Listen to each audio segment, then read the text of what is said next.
simply because they were devoted to protecting the bloodline of Christ.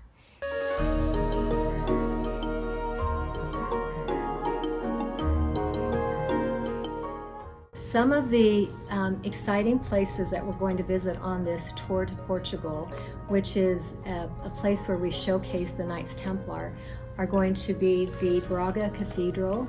We are going to be visiting the Pena Palace in Sintra. Tomar is another big Templar site, but we're going to be exploring these sites along with ancient stone circles. So if you were thinking Stonehenge was the only place that you had these amazing stone circles, you're in for a surprise when you join us in Portugal. So I have people that have questions about the Knights Templar because they've been vilified a little bit in Hollywood, but basically these were individuals who were venerated and attached to the tradition of the Holy Grail, which some believe to be the offspring of Jesus and Mary Magdalene. And they were devoted to protecting that lineage that came from that union of Jesus and Mary. And so we explore that. We find out that Portugal is kind of ground zero for the Knights Templar. Godfrey de Bouillon is from Portugal, and he's one of the original 9 Templars that makes it over to Israel to be able to dig under Solomon's temple and find the treasure, whatever that was. And so we're going to be exploring all of that when we visit Portugal. I would say the most exciting destination for Portugal is going to be Tomar. That is a very ground zero place for anything Knights Templar. I just remember when I visited that particular city how fun it was to go in and see all the medieval shops and churches that you could get into. We also, I think it is in Tomar is where we're going to have a traditional medieval feast as well, so that we can have that experience at the same time. I will mention though that we are going to be visiting an ancient stone circle, and that is going to be interesting to tie in that level or that deep of historical context in with the Knights Templar.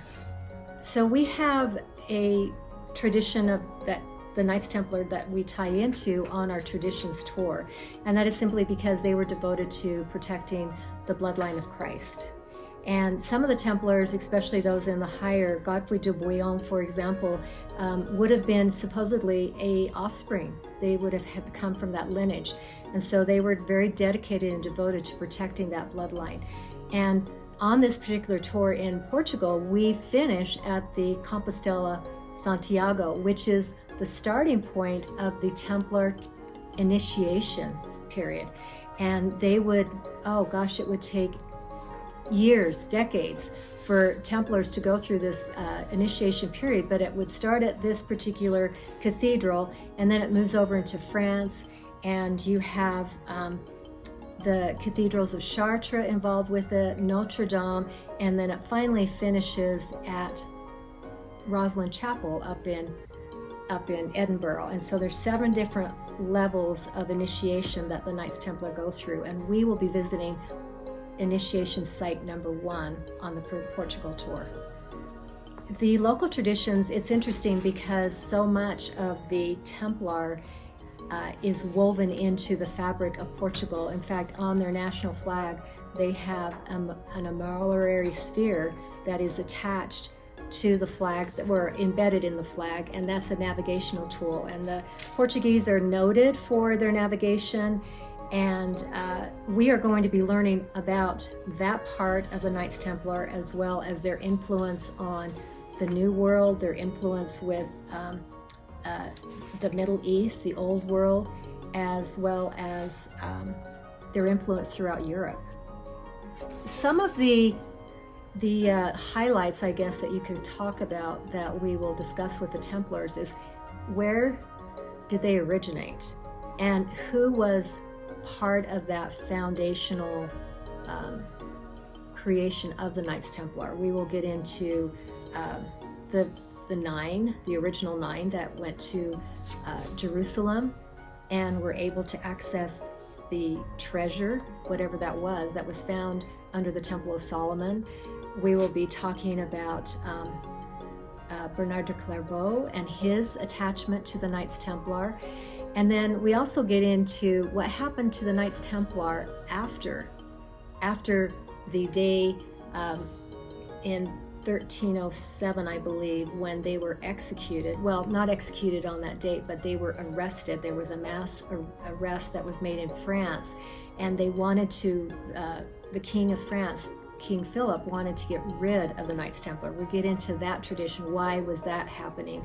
And where did they go? They went underground, but did they get removed? Did they show up somewhere else? We get into all of those when we talk about that in Portugal.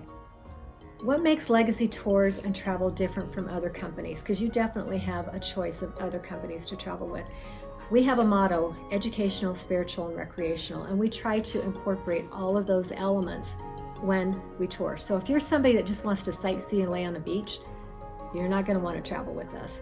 But if you want to learn, if you want to explore, if you want to discover and find out about traditions, mysteries, history, this is a company to travel with, because that's what we do. We take you to the site where history took place. We take you to areas that are remote, in off the beaten path, little villages and churches that very few people, if any, visit. And from there, you are able to piece together little pieces of history that might have been eliminated either by mistake or by design, and maybe come up with some answers to questions that you've always pondered and thought about. And that's what makes us different.